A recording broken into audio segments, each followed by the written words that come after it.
আউযু বিল্লাহি মিনাশ শাইতানির রাজিম। বিসমিল্লাহির রহমানির রহিম। নাহমাদুহু ওয়া নুসাল্লি আলা রাসূলিহিল কারীম, আম্মা বা'দ।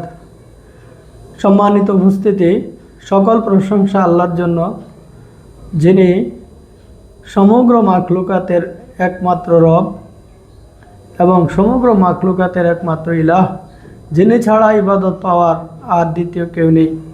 লা ইলাহা ইল্লাল্লাহ, আল্লাহ ছাড়া ইবাদত পাওয়ার প্রকৃত কোনো ইলাহ নেই।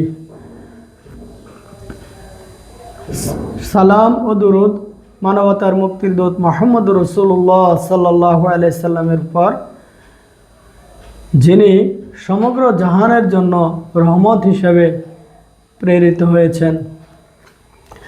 সম্মানিত উপস্থিতি, আজকের আমাদের আলোচ্য বিষয় নারীদের ঈদের সলাতে আগমন।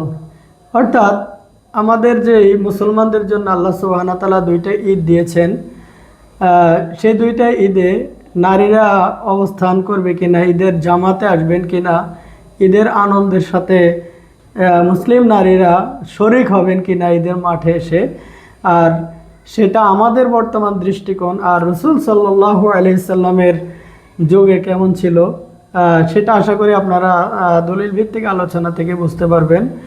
আল্লাহ সুবহানাহু ওয়া তাআলা কোরআনে বলেছেন, লাকাদ কানা লাকুম ফি রাসূলিল্লাহি উসওয়াতুন হাসানাহ, রাসূলের জীবনেই তোমাদের জন্য রয়েছে সর্বোত্তম আদর্শ। এবং আল্লাহ সুবহানাহু ওয়া তাআলা সূরা আন-নাজম 3 থেকে 4 নম্বর আয়াতে বলেছেন, আল্লাহ রসুল নিজের প্রবৃত্তি থেকে কিছুই বলেন না, তার কথা হলো ওয়াহি, যা তার প্রতি প্রেরিত হয়। সুতরাং রাসূল সাল্লাল্লাহু আলাইহি সাল্লাম যা করেছেন, দিন বলে যা দেখিয়েছেন, দিন ইসলাম বলে সব কিছুই ছিল আল্লাহর আদেশ। এবং আমাদের সতর্ক হতে হবে যে রাসূল সাল্লাল্লাহু আলাইহি সাল্লামের সুন্নাহর বাহিরে কারো সুন্নাহকে যেন আমরা সুন্নাহ মনে না করি। সূরা আল হাশরের 7 নম্বর আয়াতে আল্লাহ সুবহানাহু ওয়া তাআলা বলছেন, আর রাসূল তোমাদেরকে যা দেন তা গ্রহণ করো, আর যা হতে তোমাদেরকে নিষেধ করেন তা হতে বিরত থাকো। অর্থাৎ আল্লাহ রাসূল সাল্লাল্লাহু আলাইহি সাল্লাম আমাদেরকে কি দিয়েছেন? নারীদেরকে কি ঈদের জামাতে আসার সুন্নাহ রেখে গেছেন নাকি নিষেধ করেছেন? যদি ঈদের জামাতে নারীদেরকে অবস্থান করতে আল্লাহ রাসূল সাল্লাল্লাহু আলাইহি সাল্লাম বলেন, আসতে বলেন, নির্দেশ দেন, তাহলে অবশ্যই তাদেরকে সেই সুযোগ দিতে হবে। আর যদি তিনি নিষেধ করেন তাহলে আমরা সেটা করতে পারবো না। অতঃপর আল্লাহ সুবহানাহু ওয়া তাআলা সূরা আল আহজাবের 36 নম্বর আয়াতে বলছেন, আল্লাহ ও তার রাসূল যখন কোনো কাজের নির্দেশ প্রদান করেন, তখন কোনো ইমানদার পুরুষ ও ইমানদার নারীর ওই নির্দেশনার ব্যতিক্রম করার কোনো অধিকার থাকে না। আর যে ব্যক্তি আল্লাহ ও তার রাসূলের কথা অমান্য করলো, সে স্পষ্টতই পথভ্রষ্ট হয়ে গেল। সূরা আল আহজাব 36 নম্বর আয়াত। সুতরাং আল্লাহ সুবহানাহু ওয়া তাআলা এবং তার রাসূল যেই আদেশ করেছেন সেটা আমরা করতে হবে। যদি রাসূল সাল্লাল্লাহু আলাইহি সাল্লাম নির্দেশ দেন যে নারীদেরকে ঈদের মাঠে আসার, তাহলে অবশ্যই সেই পরিবেশ আমাদের করে দিতে হবে। এর বিপরীতে যাওয়া মানে রাসূল সাল্লাল্লাহু আলাইহি সাল্লামের বিপরীতে যাওয়া এবং কুফরির পর্যায়ে পৌঁছে যাওয়া। কারণ এই পৃথিবীতে আল্লাহ সুবহানাহু ওয়া তাআলা পুরুষকে যেমন জ্ঞান অর্জনের অধিকার দিয়েছেন, লাইফ লিড করার অধিকার দিয়েছেন, ইবাদতের অধিকার দিয়েছেন, তেমনি নারীদেরও আল্লাহ সুবহানাহু ওয়া তাআলা অধিকার দিয়েছেন। কারো হয়তো এদিকে অধিকার একটু বেশি, কারো এদিকে একটু বেশি, কিন্তু হিসাব করলে খুব কাছাকাছি হয়ে যাবে দায়িত্ব অনুপাতে সব কিছু, আলহামদুলিল্লাহ। তো সূরা আল জিন 23 নম্বর আয়াত আল্লাহ বলছেন, আর যারা আল্লাহ তার রাসূলের আদেশ অমান্য করে, অবশ্যই তাদের জন্য রয়েছে জাহান্নামের আগুন, যাতে তারা চিরকাল অবস্থান করবে। সুতরাং এ থেকে আমরা বুঝতে পারছি আল্লাহ সুবহানাহু ওয়া তাআলা এবং তার রাসূল যা বলেছেন, যা করতে বলেছেন তা করতে হবে, যা করতে আমাদের নিষেধ করেছেন তা করা যাবে না, সেটা স্টপ করে দিতে হবে। যা আদেশ করেছেন তা আমাদের সাধ্যমতো চেষ্টা করতে হবে। এবং অন্য এক আয়াত আল্লাহ সুবহানাহু ওয়া তাআলা বলেছেন, আতিউল্লাহ ওয়া আতিউর রাসূল, তোমরা আনুগত্য করো আল্লাহর, আনুগত্য করো তার রাসূলের, এবং উলিল আমরি মিনকুম, এবং উলিল আমরে আনুগত্য করো, অর্থাৎ আনুগত্য করো। ইসলামী শাসন ব্যবস্থা, শরিয়ার শাসন ব্যবস্থা যদি থাকে, তাহলে ইসলামী শাসকের আনুগত্যের কথা বলা হয়েছে, সেটা অবশ্যই প্রশ্ন করা ছাড়া নয়। যে কোনো মানুষ শাসন করবে। ইসলামিক খেলাফত প্রতিষ্ঠা হওয়ার পরও ইমাম মালিক রহমতুল্লাহ ওনার কাছে লোকজন বায়াত নিয়েছিলেন যে, এবং বলেছিলেন, হে হে মালিক, হে ইমাম, আপনি যতদিন আল্লাহ এবং তার রসুলের আদেশ মতো আমাদের আদেশ করবেন আমরা ততদিন শুনবো, এর বাহিরে গেলে আমরা শুনবো না। সুতরাং প্রিয় ভাই এবং বোনেরা, আমরা এ পর্যায়ে আলোচনা করব নারীদের ঈদের সলাতে গমন বা ঈদের সলাতে যাওয়া কি বলছে।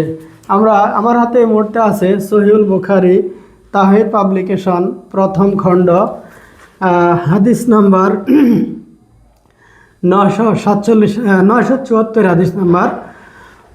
উম্মা আতিয়াহ রাদিয়াল্লাহু তাআলা আনহা থেকে বর্ণিত, তিনি বলেন, নবী সাল্লাল্লাহু আলাইহি ওয়াসাল্লাম আমাদের আদেশ করতেন যে আমরা যেন ঈদের সলাতের উদ্দেশ্যে যুবতী ও পর্দানশীল মেয়েদেরও ঈদগাহে নিয়ে যাই। আইয়ুব রাদিয়াল্লাহু তাআলা আনহু হতে হাফসা রাদিয়াল্লাহু তাআলা আনহা সূত্রে অনুরূপ বর্ণিত হয়েছে এবং হাফসা রাদিয়াল্লাহু তাআলা আনহা হতে বর্ণিত রিওয়ায়াতে অতিরিক্ত বর্ণনা আছে, ঈদগাহে ঋতুবর্তী নারীরা আলাদা থাকতেন। অর্থাৎ সুস্থ নারীরা তো ঈদের জামাতে যেতেনি, ঈদগাহে যেতেনি, ঋতুবর্তী নারীদেরকেও আল্লাহ রসুল সাল্লাল্লাহু আলাইহি সাল্লাম ঈদের জামাতে শামিল হতে বলেছেন। তবে 981 নম্বর হাদিসে বলা আছে, তবে ঈদগাহে পৃথকভাবে তারা অবস্থান করতেন। ঋতুবর্তী মহিলাগণ মুসলমানদের জামাত এবং তাদের দোয়ায় অংশগ্রহণ করতেন, তবে ঈদগাহে পৃথকভাবে অবস্থান করতেন, ঈদগাহে পৃথক থাকতেন, হ্যাঁ, তবে জামাতের অবস্থায় থাকতেন এবং দোয়ায় অংশগ্রহণ করতেন। অর্থাৎ যে অবস্থায় নারীদের সলাত আল্লাহ সুবহানাহু ওয়া তাআলা ফরজ করেননি, সলাত ফরজ থাকে না, সে অবস্থায় রসুল সাল্লাল্লাহু আলাইহি সাল্লাম ঈদগাহে যাওয়ার জন্য নির্দেশ দিয়েছিলেন। 981 নম্বর হাদিসের আমি পড়ে আবার শোনাচ্ছি। উম্মা আতিয়াহ রাদিয়াল্লাহু তাআলা আনহা হতে বর্ণিত, তিনি বলেন, ঈদের দিন আমাদেরকে বের হবার জন্য নির্দেশ দেওয়া হয়েছিল, তাই আমরা ঋতুবতী, যুবতী এবং তাবুতে অবস্থানকারী নারীদেরকে নিয়ে বের হতাম। ইবনে আওয়ান রাহমাহুল্লাহ এর এক বর্ণনায় রয়েছে, অথবা তাবুতে অবস্থানকারিণী যুবতী নারীদেরকে নিয়ে বের হতাম। অতঃপর ঋতুবতী মহিলাগণ মুসলমানদের জামাত এবং তাদের দোয়ায় অংশগ্রহণ করত, অর্থাৎ জামাতবদ্ধ থাকতো কিন্তু একটু আলাদা, দোয়ায় অংশগ্রহণ করত, তবে ঈদ মাঠে পৃথকভাবে অবস্থান করতেন। এই হাদিস বুখারীর আধুনিক প্রকাশনীর 924 নম্বর হাদিসে রয়েছে এবং ইসলামিক ফাউন্ডেশনের বুখারীর 929 নম্বর হাদিসে রয়েছে।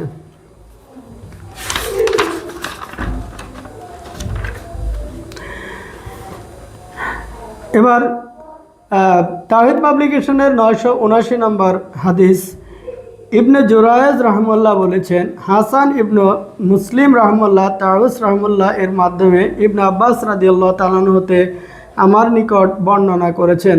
তিনি বলেছেন, নবী সাল্লাল্লাহু আলাইহি সাল্লাম আবু বকর, ওমর ও ওসমান রাদিয়াল্লাহু তাআলা আনহু এর সঙ্গে ঈদুল ফিতরে আমি উপস্থিত ছিলাম। তারা খুতবার পূর্বে সালাত আদায় করতেন, পরে খুতবা দিতেন। নবী সাল্লাল্লাহু আলাইহি সাল্লাম বের হলেন, আমি যেন দেখতে পাচ্ছি তিনি হাতের ইঙ্গিতে লোকদের বসিয়ে দিচ্ছেন। তখন নবী সাল্লাল্লাহু আলাইহি সাল্লাম কোরআনের আয়াত পাঠ করলেন, হে নবী, যখন ঈমানদার মহিলাগণ আপনার নিকট এ শর্তে বায়াত গ্রহণ করতে আসেন। এই আয়াত হলো সূরা মুমতাহিনা 12 নম্বর আয়াত। এই আয়াত শেষে করে নবী সাল্লাল্লাহু আলাইহি সাল্লাম তাদের জিজ্ঞেস করলেন, তোমরা এ বায়াতের উপর আছো? তাদের মধ্যে একজন মহিলা বলল, হ্যাঁ। সে ছাড়া আর কেউ এর জবাব দিল না। অর্থাৎ রাসূল সাল্লাল্লাহু আলাইহি সাল্লামের কাছে বায়াত গ্রহণ করতে আসেন কোনো একটা শর্তে। হাসান রাহমাহুল্লাহ বললেন যে তিনি জানেন না সে মহিলা কে। অতঃপর নবী সাল্লাল্লাহু আলাইহি সাল্লাম বললেন, তোমরা সাদাকা করো।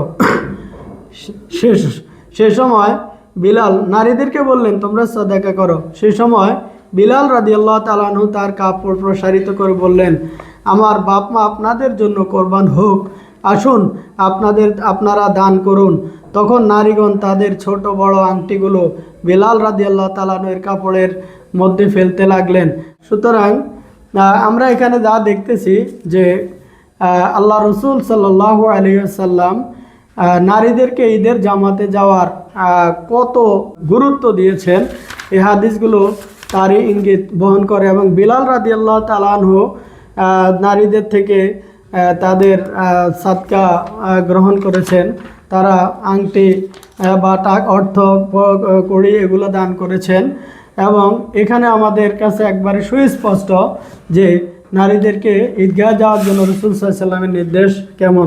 অন্য একটা হাদিসে এসেছে, রাসূল সাল্লাল্লাহু আলাইহি সাল্লাম বলেছেন, তোমরা বেশি বেশি দান করো, কারণ জাহান্নামে তোমাদের সংখ্যা বেশি দেখানো হয়েছে। আল্লাহ রাসূল সাল্লাল্লাহু আলাইহি সাল্লাম যখন মিরাজে গেলেন, নারীদের সংখ্যা জাহান্নামে বেশি দেখলেন, এই জন্য বললেন তোমরা বেশি বেশি সাদাকা করো, বেশি বেশি দান করো।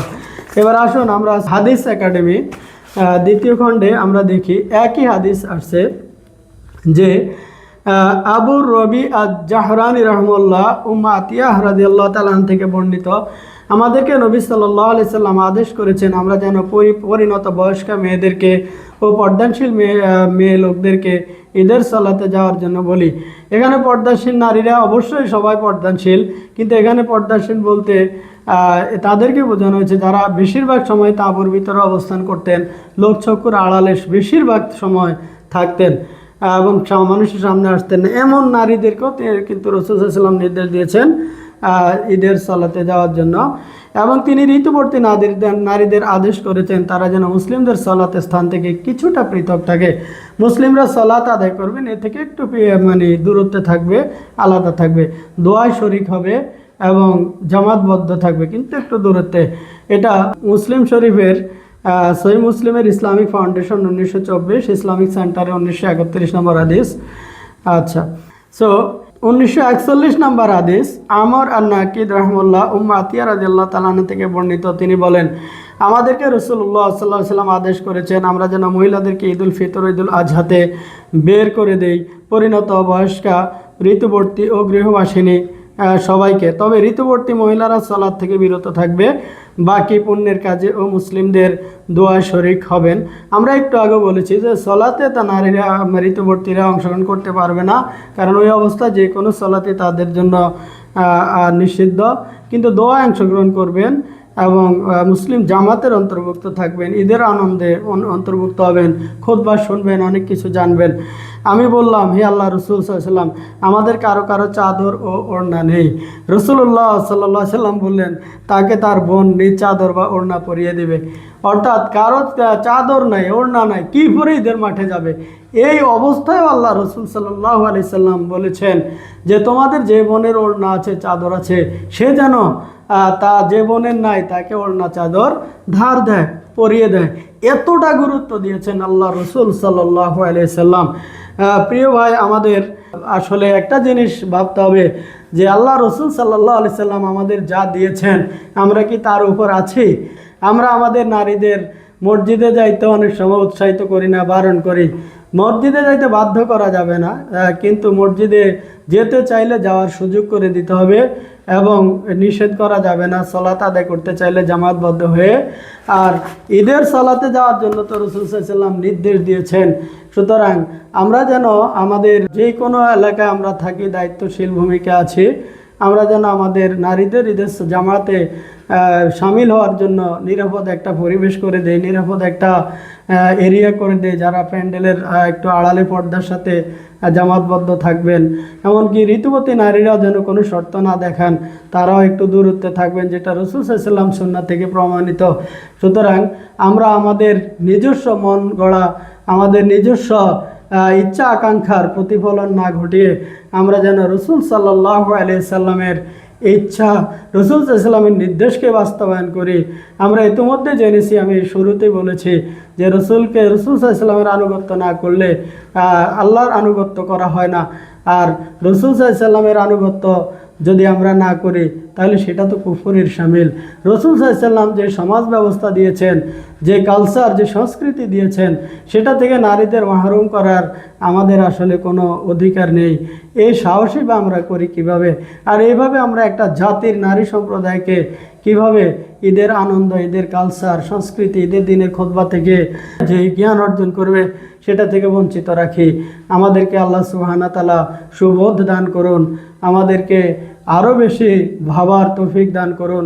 রাসূল সাল্লাল্লাহু আলাইহি সাল্লামের আদেশ নিষেধ যে দলিল সহ শোনার সাথে সাথে, জানার সাথে সাথে যেন আমরা নিজেদের সংকীর্ণতাকে বাদ দিয়ে রাসূল সাল্লাল্লাহু আলাইহি সাল্লামের সুন্নাহকে আঁকড়ে থাকতে পারি। আল্লাহ সেই তৌফিক দান করুন। আসসালামু আলাইকুম ওয়া রাহমাতুল্লাহ।